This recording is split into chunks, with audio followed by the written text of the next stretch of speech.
I'm Aiden Devine. I'm 17 years old, and I'm the driver of this S10 that we call Hitman. And today, you're watching Bowed Up Racing.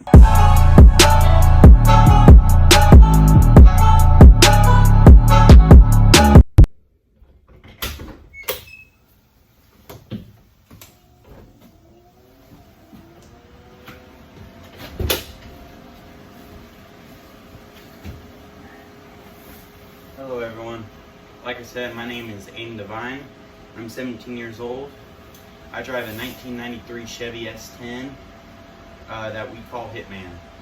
It is a 400 small block brought out to a 406. Got a one stage cheater plate on it. We're going to be putting a 2-stage on it. It's Power Glide 2-speed. 4.9-inch rear end ladder bar. It is a beast of a car. It is fast, and right now it's broke. First time we went out, we did my burnout. Track marshal spotted some fluid leaking from the transmission. We went to the pits. A few bolts were a little loose on the transmission pan. Decided to tighten them back up. No big deal. And my father, who is my pit chief right now, or crew chief, I look up to him, I admire him. He has been a great helper with this project, more than I could ever thank him for. But he noticed some leaking coming right around the pinion bearing, right in the rear end, right by the pumpkin. He got under there, took out the U-joint, and we snapped the U-joint. And the reason why we snapped the U-joint is that the people who assembled the rear end that we bought it from did not put a crush washer between the yoke and the pinion bearing, or pinion gear. So there was play in that pinion, and in that pinion gear. Eventually it made itself loose. We destroyed the yoke, destroyed the U-joint. Luckily the rear end was perfectly fine. We put an eliminator kit in it, got it all built back up, and rear end's good to go. Second time we went out, we blew up the transmission because we believe that the cross member, or the cross member that holds the bottom of the transmission on towards the rear, we believe it was wobbled out so much that we actually believe that just the torque of the motor just past the 330, don't know why it didn't break on the line, but past the 330 went loose, destroyed the bell housing. We broke the mounts off of the side, so transmission was sitting sideways, flopping around. It not good. We believe it's repairable, and I hope we get it back up and running. I'm not gonna make this video too long. I know this is my first video, and hopefully I figure it out, and if I can find a way to edit in the pictures of the transmission, I'll put them up there. If not, I have them posted on my YouTube shorts and my TikTok as well. If you want to go look at and see what the damage was done.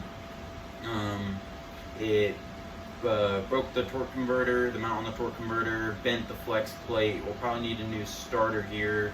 So kind of destroyed that entire part, and the motor mounts is also kind of went, so that allowed the motor to shift, and we think also increased the likelihood that the transmission broke. So we think that is part of the reason as well, because they're soft motor mounts, not solid. So but we're gonna get it fixed. We're gonna get back out there, and we're gonna make a hell of a pass. So a quick little backstory how I got into racing. I my parents brought me on Memorial Day weekend, I believe. We went to a place in Cattle Mills, I believe, called Dallas Karting Complex. The owner is Mike Jones. He used to race professionally. He's an incredible driver. He is a great track owner.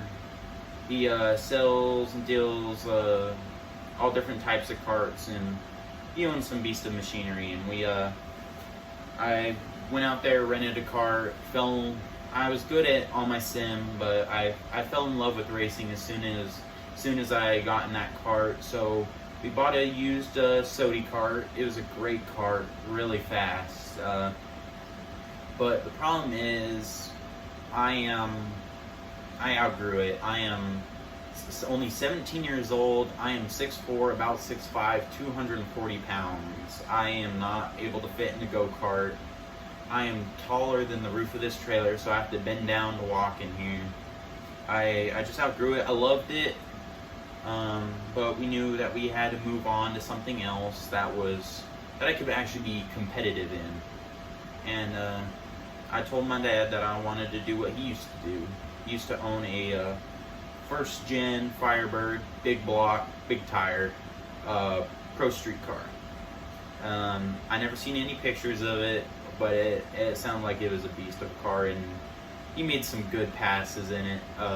He knows what he's doing, so I figured I would learn from him, learn the ways, and just that's how we stumbled across this. We found this truck used. It was a little bit rougher shape. It wasn't bad. The chassis was good. The motor was good.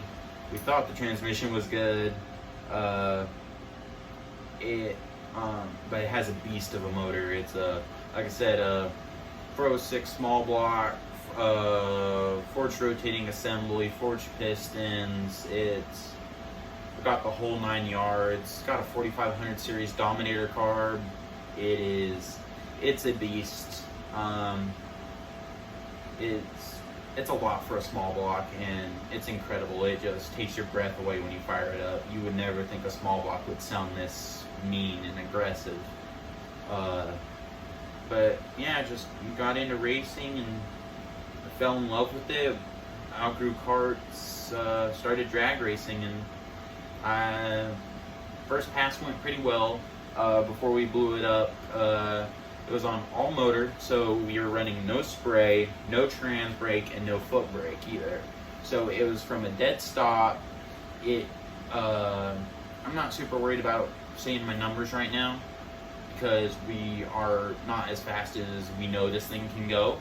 So I'll say the numbers, but whenever we start getting more towards our competitive numbers, I'm going to start limiting the amount that I say about it, just to give ourselves a little bit of an edge, because I don't want everyone knowing exactly how much power it makes and how much spray we're running or something like that, or what the exact time is. So when we start getting more competitive and faster, we'll definitely limit that. But right now I'm not worried about the numbers. On all motor, it ran, the 60 foot was a 1.7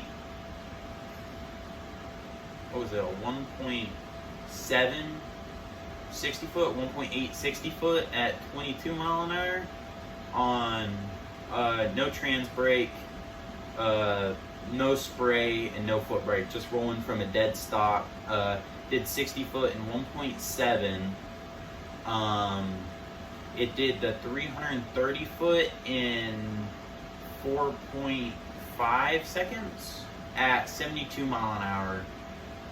With no spray, no trans brake, no foot brake. So it's rolling. I coasted to an 8.6, I believe, on the 8th mile at 42 mile an hour. So it has a lot left in it, because the transmission did blow up past the 330, so I didn't get that extra like 310 feet of pull that I should have.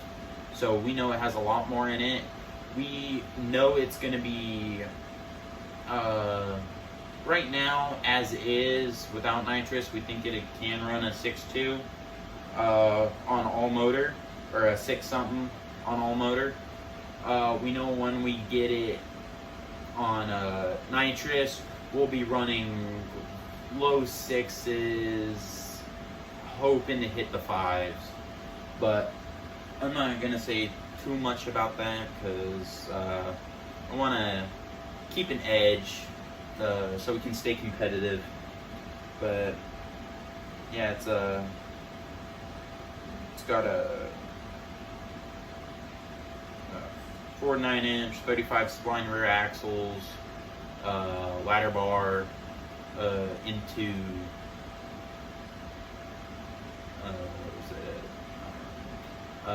15-inch tall, I believe 8-inch wide weld wheels, and 28 by 10.5 W Mickey Thompson ET streets.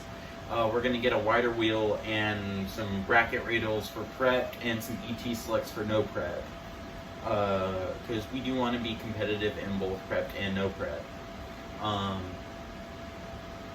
But we believe that this truck is going to be fast. It's a stock chassis, stock steel roofing quarters.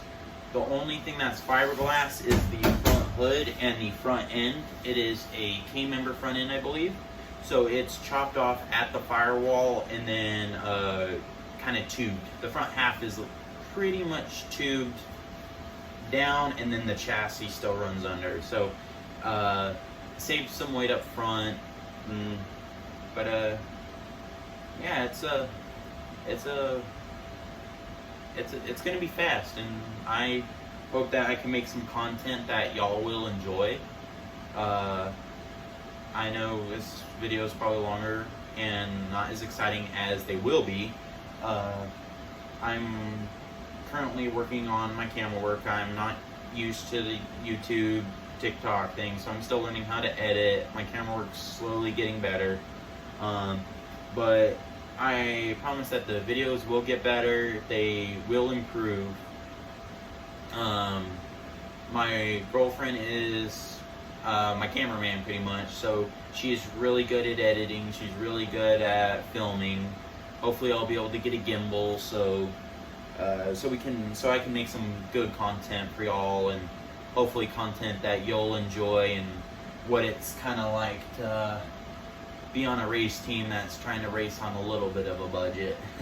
So hopefully we can make some content that y'all enjoy, and I hope y'all like the video, subscribe, follow me on TikTok as well. I'll leave that in the description.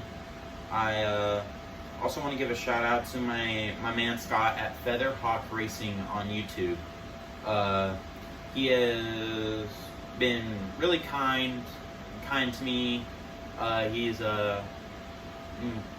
we actually live in the same town, but he has been really kind and respectful to me. He's starting up his channel. He's trying to grow that, so anyone that sees this, go help Scott grow his channel, because he does make good content. He is a really kind, respectful gentleman, so I hope that he can grow and I can grow up to be maybe hopefully as good as the SRC channel. I hope and pray. So I thank y'all for tuning in. I apologize for this video being almost 15 minutes long, but I just thought I would give you a backstory on what we have, what we got to do, and the backstory on how I got into racing, just to give you kind of a quick backstory so y'all aren't super curious about how I got into it or what we got. When we do get the transmission rebuilt and get it back in the truck, I'll probably do a time lapse of that, so y'all can be looking forward to that probably within the next few weeks.